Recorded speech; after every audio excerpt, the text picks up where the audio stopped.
ગુજરાત ન્યૂઝમાં આપનું સ્વાગત છે। ડભોઈ પોલીસે ભારતીય બનાવટના વિદેશી દારૂના જથ્થા સાથે કિસમની ધરપકડ કરી। શ્રી સંદીપસિંહ પોલીસ મહાનિરીક્ષક વડોદરા વિભાગ તથા પોલીસ અધિક્ષક રોહન આનંદ વડોદરા ગ્રામ્ય તથા નાયબ પોલીસ અધિક્ષક આકાશ પટેલ ડભોઈ ડિવિઝન ડભોઈનાઓએ જિલ્લામાં દારૂ જુગારની ગેરકાયદેસર ચાલતી પ્રવૃત્તિ નેસ્તનાબૂદ કરવા સૂચના આપેલ। જે આધારે ડભોઈ પોલીસના અંગત બાતમીદારથી હકીકત મળેલ કે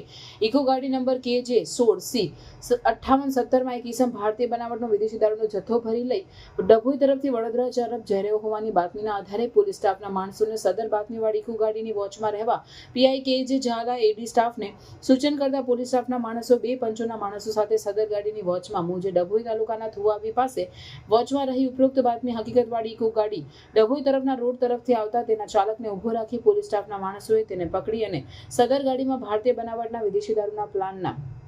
ક્વાર્ટર મળી કુલ નંગ 240 કુલ કિંમત ₹32,400 તથા ગાડીની આશરે કિંમત 5 લાખ મળી કુલ 5,32,400 નો ગેરકાયદેસરનો મુદ્દામાલ સાથે હેરાફેરી કરી રેડ દરમિયાન ખુમાનસિંહ પુનાભાઈ રાઠવા છોટાઉદેપુર જિલ્લા ગામ ચીસાડિયા પટેલ ફળિયું ઝડપી પાડી આગળની કાર્યવાહી હાથ ધરી હતી।